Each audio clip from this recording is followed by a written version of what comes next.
아까 저는 어둠 없는 환한 인생을 살기 원했습니다. 죄 없는 인생을 살기 원했습니다. 그래서 윤동주의 시인 죽는 날까지 하늘으로 한 점 부끄러움이 없기를 바라는 그런 시를 좋아했습니다.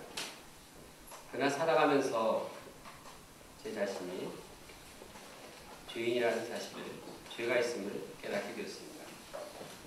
또 그 죄에서 벗어날 수 없다는 사실도 깨닫게 되었습니다. 정욕과 열등감, 또 시기와 경쟁심, 이것이 제 마음을 사로잡아 놓아주지 않았습니다. 그러나 예수님을 믿고 예수님께 죄를 고백했을 때 예수님께서는 저를 죄에서 자유케 하셨습니다.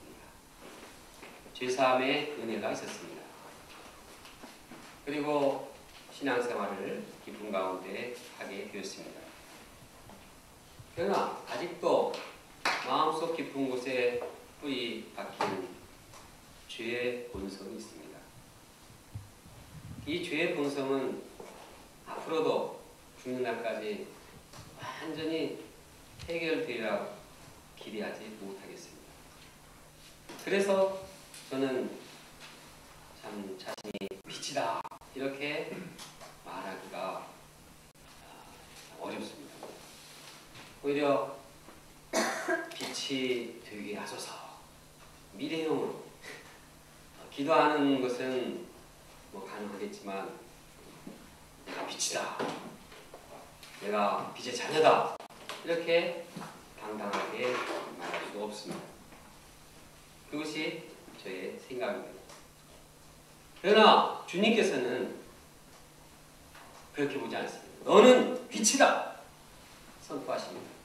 너는 빛의 자녀다 말씀하십니다. 오늘 본문이 이 진리를 말해주고 있습니다. 본문을 보면 사도 바울은 에베소 교인의 그 이방인들 향해서 말씀하고 있습니다. 너희가 전에는 어둠이었더니 이제는 주 안에서 빛이라. 당시 유대인들에게 있어서 이 선포는 굉장히 놀라운 선포였습니다. 왜냐하면 이 유대인이 아닌, 선민이 아닌, 이스라엘 백성이 아닌 이방인이 빛이다. 이것은 기대하지 못했던 점이기 때문입니다. 이들에게 이 충격적인 선언, 너희가 빛이니라. 이 말씀이 어떻게 반응하게 되었을까요? 이는 빛 대신 주님을 믿었기 때문에 이루어진 일입니다. 예수님께서는 말씀하셨습니다. 빛을 믿어라. 그리하면 너희가 빛의 자녀가 되리라. 주님을 믿을 때 우리는 빛이 됩니다. 빛의 자녀가 됩니다. 예수님께서도 믿는 자들에게 너희는 세상 빛이라, 소금이라 이렇게 말씀하셨습니다. 그리스도 예수를 믿는 사람은 누구나 빛입니다. 빛이 될 것이 아니라 빛입니다. 믿음은 바로 우리에게 빛을 선물로 주십니다. 믿는 자들에게 주시는 하나님의 선물입니다. 믿는 자에게 주시는 하나님의 축복이요 하나님의 은혜입니다. 믿음은 우리를 빛의 사람으로 만들어 주십니다. 그러므로 우리 예수를 믿는 모든 사람들은 다 빛입니다. 우리가 자신을 향해서 한번 말해보겠습니다. 예수를 믿는 나는 빛입니다. 함께 해보겠습니다. 시작. 예수를 믿는 나는 빛입니다.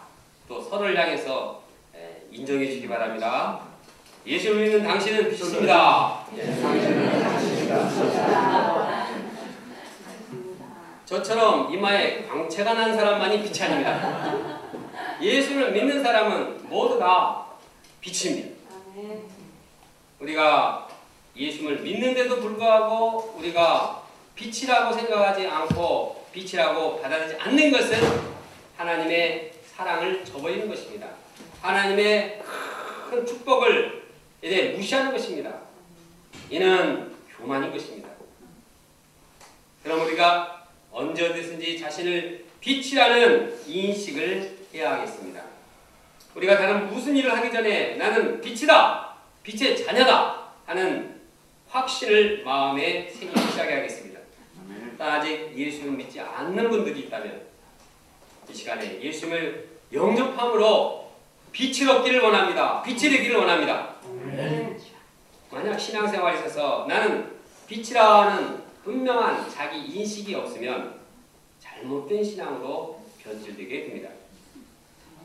예를 들어 요즘 한국교회에서는 세 가지 금해할 것, 또 세 가지 적극적으로 해야 할 일들을 장려하고 있습니다. 세 가지가 뭡니까? 술 마시지 말고, 담배 피지 말고, 제사 지내지 말고. 또 적극적으로 해야 할 게 뭡니까? 주일 성수 잘하고, 11조 잘 내고, 전도 열심히 하는 것입니다. 열심히 해야죠, 당연히. 제가 하고자 하는 말은 무엇입니까? 그 좋은 일을 하기 전에 먼저 나는 빛이다, 나는 빛의 자녀라는 확신을 가져야 한다는 것입니다. 만약 이러한 확신이 없이 하지 말고 하고 열심히 이렇게 하다 보면 뭐가 앞서게 됩니까? 행위가 앞서게 됩니다. 예수님을 뺏어간 2000년 전에 바리새인들이 했던 것이 무엇입니까? 자신의 하나님의 아들이요 예수님의 자녀라는 것을 알지 못하고 뭔가 율법을 만들어놓고 열심히 할 때 그 신앙은 변질되는 것입니다.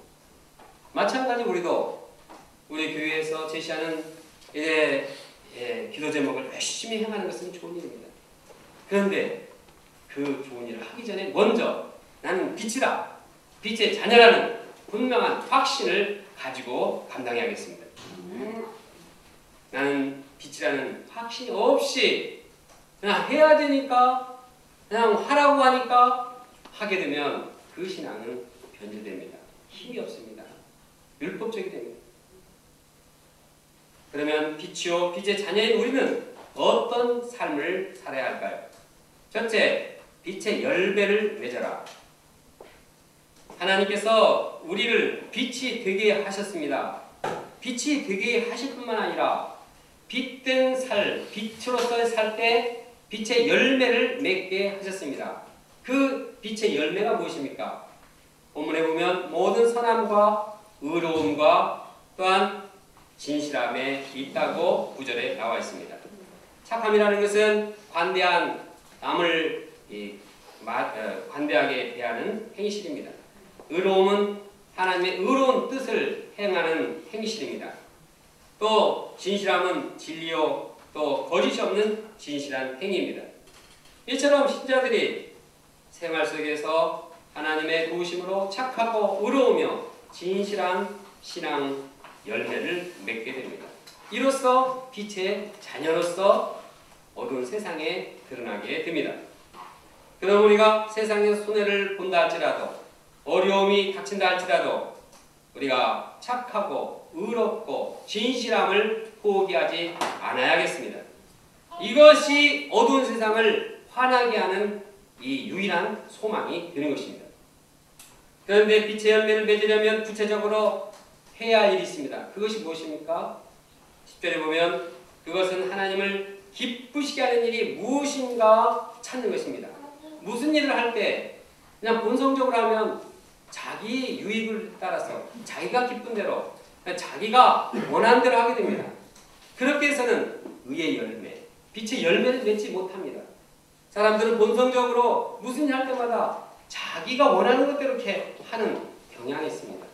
요즘 대학생들의 생각이 무엇으로 가득 차 있습니까? 취업과 영어 공부와 또 이성 교제와 이런 것들로 가득 차 있습니다. 이것을 그냥 본성적으로 이것은 해야 하니까 그냥 하자. 이렇게 될 때 우리는 빛의 열매를 맺지 못하게 됩니다. 주님께서 이것이 기뻐하시는 일인가? 기뻐하시지 않는 일인가? 주님께서 기뻐하게 한다면 학문을 어떻게 해야 되는가? 취업은 어떻게 할 때 주님께서 기뻐하시는 일인가?